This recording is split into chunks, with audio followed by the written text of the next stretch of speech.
totalitarianism, for example. I don't know if that would work explaining abolitionism. Here's what I want to, let's try to summarize what you all have usefully put forward. One thing I want, when we will talk about what extremism is not, the first thing we want to, before we try to understand what extremism is, I think it's important to understand what it's not, because there's a whole lot of gobbledygook out there, and we want to clear the air. First of all, from this conversation, we know that extremism itself is not an ideology, because we could identify the abolitionists, Al-Qaeda, perhaps the Tea Party, etc., as all extremist groups. And clearly their politics are very different. So to say extremism is an ideology is inaccurate. We also don't want to say that extremism is an emotional disorder. You might want to say Palin is out to lunch. I think it's more accurate to say she's an opportunist. And I think one of you all said that in the back. A person who has no politics but is willing to go where the wind blows her, right? But is she crazy? No. She's savvy, perhaps. She might be evil, but she's not crazy. And if anyone who's read any Osama bin Laden's works knows that man is not crazy either. He is not crazy. He may be wrong, he may be evil, but he's not crazy. And when you dismiss someone as crazy, you therefore dismiss the need to study them. When you say Hitler was a madman, therefore you say I don't need to study Nazism. And we clearly recognize that the dangers of that. Anyone who here is familiar with reading Hannah Arendt, The Origins of Totalitarianism, knows the vital importance of understanding what these folks believe, and therefore you have to take it that they might actually be rational. So we know that extremism is not an ideology. We know that it's not a psychological disorder. We know that it's not a relative concept, that to say one person's terrorism is another person's freedom fighter gives us no clarity on what this extremism concept is. And we know that it's not equivalent to violence. We know that some extremists use violence, but we also know that criminals use violence. We also know that militaries use violence. We also know that police forces use violence. So we know several things about it. So based on that, let's try to see if we can describe what extremism is. And I didn't do the PowerPoint thing, but I do have a handout. And if you wouldn't mind grabbing and spreading those along, this tells you a little bit what I think about extremism is. What I think, if we could, the first thing we know is that rather than an ideology or a psychological disorder, we know that extremism from this conversation is an approach to politics. It's a way of doing politics rather than an ideology or a philosophy itself. Extremists do politics differently from the rest of us. So the question then is, how do they do politics? How do they do politics? Now, the normal way in which we understand politics, I don't know, it is this guy, political scientist from earlier 20th century named Harold Lasswell. And Harold Lasswell has a definition of politics that you can find in virtually any freshman political science textbook. And it says, politics is who gets what, where, when, and why. Anyone ever heard this definition before? Politics? A few, yeah. Politics is who gets what, where, and when, and why. And you can see from that notion of Lasswell's definition of politics, for Lasswell, compromise is built into his very understanding of politics. Politics implies give and take. I want this, you want the opposite, and through some kind of compromise or negotiation, we'll come up with the middle. We're experiencing that right now with the extension of the Bush-era tax cuts, right? In which a bunch of people said, I'll never compromise, I'll never compromise. We just compromised, right? And from Obama to Boehner, both willing to make these compromises. This is the common notion of politics. Who gets what, where, and why? It involves bargaining, negotiation, compromise, and ideally you come up with a middle position. What we see with Stephen Foster is a rejection of that kind of politics. Stephen Foster says, slavery is such a heinous sin that it cannot stand for one more second. And it is I have a moral and political obligation to oppose it right now and forevermore until it dies. And I cannot compromise on this principle. I cannot back down on this principle. I must be willing to sacrifice, if necessary, in defense of this principle. That's a very different way of doing politics, isn't it? Very different way of engaging politics. Is it an effective way of engaging politics? Sometimes yes. Sometimes it is. Sometimes it is. Who in our political realm today tends to use that tactic, that approach? Republicans. Are they or are they not kicking your butt in the last 20 years? Yes. All right. Perhaps is there not something to learn from this tactic?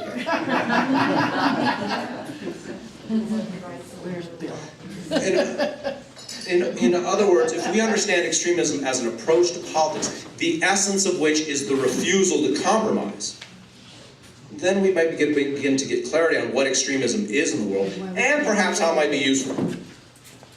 And this is the definition that I've developed that's working its way around here, is I believe that the longer one is political activity driven by an ardent devotion to a cause that seeks to draw clear lines between friends and enemies in order to mobilize friends and moderates in the service of the cause. Or in other words, extremism is the unconventional, extraordinary political mobilization of the refusal to compromise.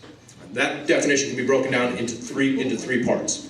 The first part is what we talked about, the refusal to compromise. When you refuse to compromise, you say, I cannot budge on the position of slavery, on the position of abortion, on the position of taxes, on the position of the New Deal. I will not budge on any of these issues.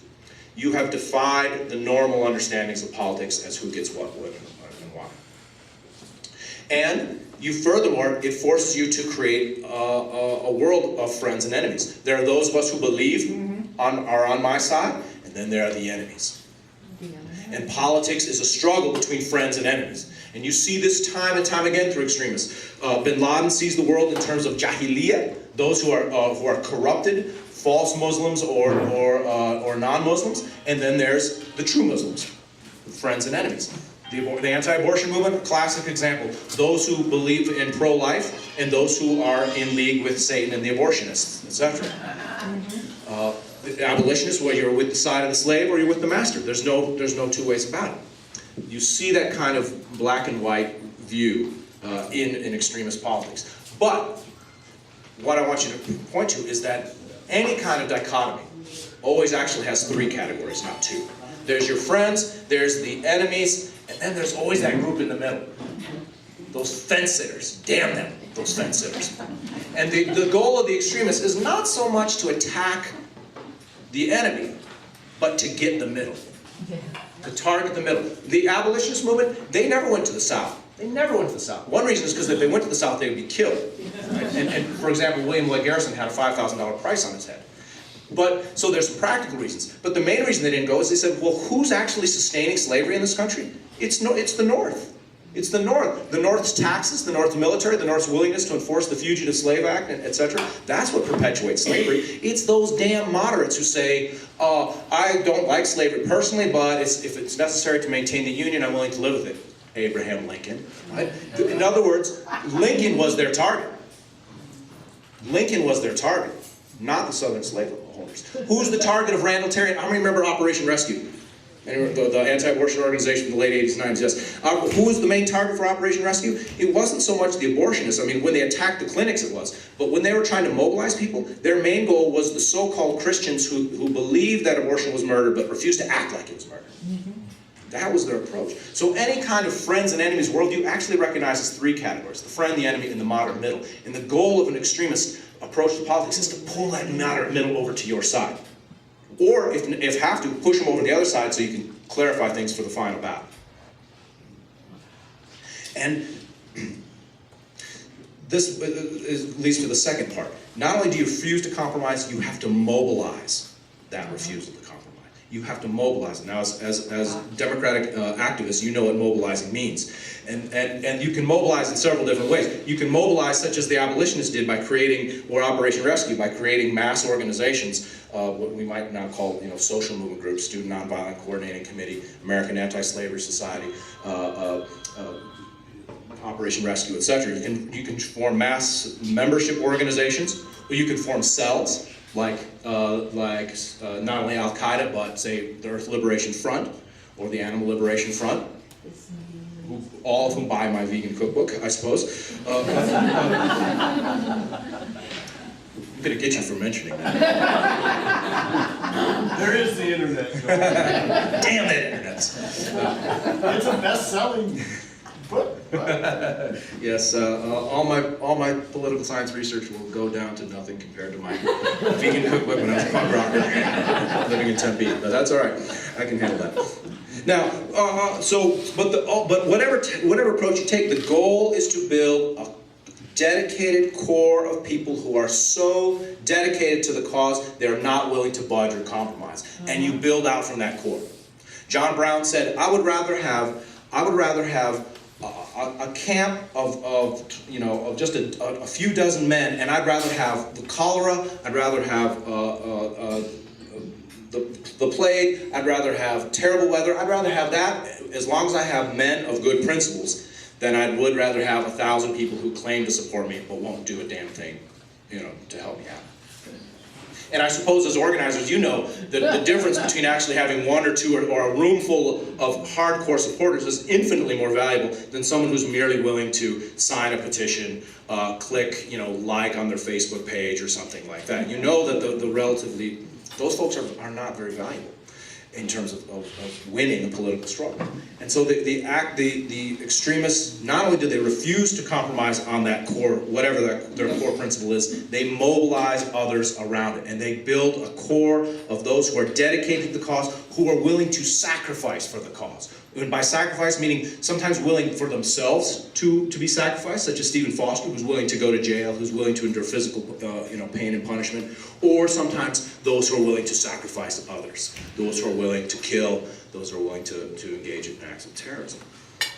But you need to mobilize that refusal to compromise. And the ultimate goal here, as I say, and this is the one 50-cent word I'm going to use on you, is that the purpose here is to redefine the common sense of society, or what the Italian Marxist Antonio Gramsci calls, while he's sitting in Mussolini's prisons, he calls hegemony, which is a struggle between subordinate and dominant groups to define the common sense. And you can see what are the Republicans engaged in today. They're engaged in a struggle to redefine the common sense. Up until the 80s, the common sense was that the New Deal programs were essential to the peace and prosperity of the United States. What you've been seeing since Reagan is a steady attack, and so that something like unemployment benefits now becomes seen as something you give to lazy people. Something, and Social Security now is regarded as something, well, I paid into it, so I'm just really like cashing my checks, that as if there's a bank account in Social Security with your name on it and you're drawing it down for the rest. No, it's a social program by definition. But what you're seeing now is a steady attack on the very concept of the New Deal. This is a struggle for hegemony, a struggle to redefine the common sense. And this is what extremists do. The third aspect of this definition is unconventional and extraordinary. The unconventional, extraordinary political mobilization of the refusal to compromise. By unconventional, I mean that an extremist is willing to organize in unconventional kinds of political organizations, outside of the parties, outside of political interest groups, outside of the bureaucracies. And by extraordinary, I mean they're willing to engage in actions that lie outside of what we regard respectable politics, which would be voting, campaigning, etc. They are willing to use the old term that the anarchists used in the turn of the century. They are willing to engage in direct action. Sometimes that direct action can be nonviolent, can be protests, can be sit-ins, sometimes can be strikes, wildcat strikes. Sometimes it moves into, and you can see it escalating to attacking property, such as the actions of the Earth Liberation Front, and then moving on up to the attacking persons. But what in my research I find I find these three elements common to all extremists from whatever stripe ideologically you want to study, from the IRA to Al-Qaeda to the anti-abortion movement to the abolitionist movement to the Weather Underground, etc. Now, and I want to suggest that if you look at this, perhaps you might say at certain moments in history, this form of politics makes sense. This politics sometimes makes sense. Who would not wish that they had the moral courage to be a John Brown? Who would not? And you can see that American extremists, everyone wants to be John Brown. Eugene Debs says, who's going to be the John Brown of wage slavery, he asked in the turn of the century. And